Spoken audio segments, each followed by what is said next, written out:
Young professionals, stop action faking. For June 2020. One thing that was evident about the COVID-19 pandemic was how it seemingly leveled the playing field between generations. The older generation had minimal know-how of existing in a digital world. On the other hand, the younger generation was nimble in this digital environment. Not only did the pandemic become an equalizer between generations, but between global supply chains, where we uncovered how overtime production, or rather manufacturing, had shifted to certain parts of the world. As a result, border restrictions affected the domestic economy. I have always been a firm believer of seizing opportunities in a permitting environment. However, for an individual to leverage an environment, they must be prepared for those opportunities. Preparing for an opportunity requires knowing how to leverage time and chance. Thankfully, history serves as a constant reminder of individuals who knew how to leverage their time and recognize chance. Hence, when opportunity presented itself,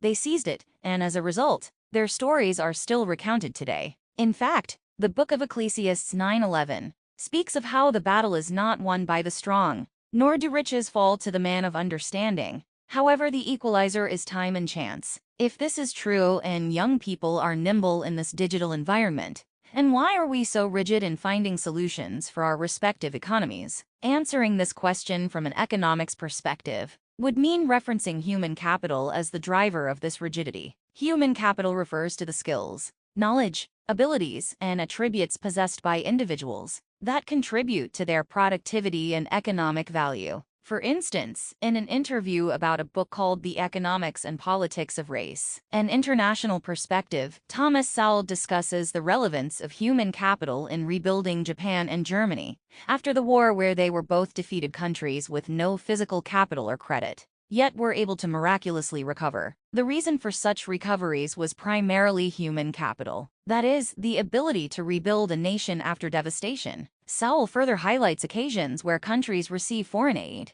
yet citizens do not seize upon those opportunities, which leaves him puzzled by the behavior. To still cite lack of qualified staff in the modern world would be scratching the surface, as such a conclusion renounces the number of well-trained and qualified citizens available. One might argue resources being an issue, and how the pandemic exposed how unsustainably unequal our society is. However, a strong part of me perceives action faking as a driving factor. According to M.J. DeMarco, action faking, also known as effort justification or false effort, refers to a behavior where individuals engage in actions or behaviors that give the appearance of effort or productivity, without actually accomplishing much or making significant progress. It involves creating an illusion of work or appearing busy while avoiding or delaying the actual tasks or responsibilities at hand. The concept of action faking is closely associated with M.J. DeMarco, an entrepreneur and author known for his book The Millionaire Fastlane.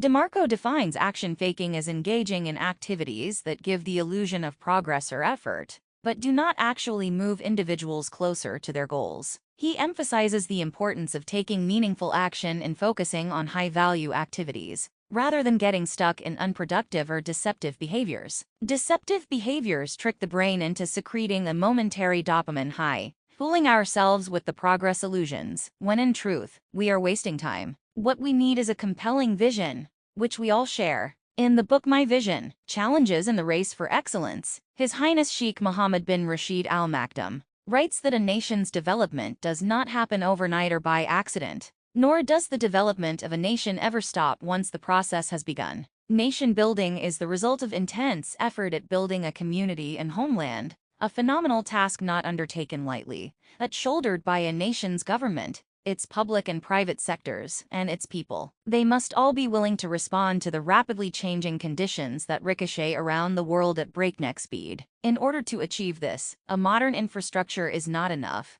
We must have the vision and flexibility to embrace change, to continuously adapt, and to improve our personal performance and our commitment to service. This will enable us to expand our markets and promote our competitiveness on the international stage. Doing so requires time, dedication, and hard work. We must never lose sight of the bigger picture, which is survival. Thus, this is a quest to demand more from ourselves for the betterment and survival of our society, which will not be achieved by wishful thinking, effort, attention, and alertness to potential dangers. I am, however, sympathetic when it comes to the availability of resources and the diverse backgrounds that shape our mindsets, because that is a reality we cannot overlook. Hence, I am writing this to caution against the trap of voluntary action faking in the hopes of inspiring purpose-driven actions. Sometimes it is not economic stimulus programs that we need, but an ability to leverage time and recognize opportunities that will drive tangible solutions. As I conclude, history has proved that recessions have made many people wealthy. I have always comprehended them as disruptors to the system, as they alert us to the gaps of complacency. Therefore, whenever the odds are stacked against us, we cannot be a generation that does nothing. We must lead and be proactive in forging our own destiny, facing challenges head-on, adapting quickly to the changing reality, and embracing prosperous prospects. Think of yourself as a product in terms of what you can give to the environment you find yourself in. Because when you have nothing to bring to the table, you are voiceless. It is time we apply our minds by focusing on the bigger picture of survival. Our respective economies need us.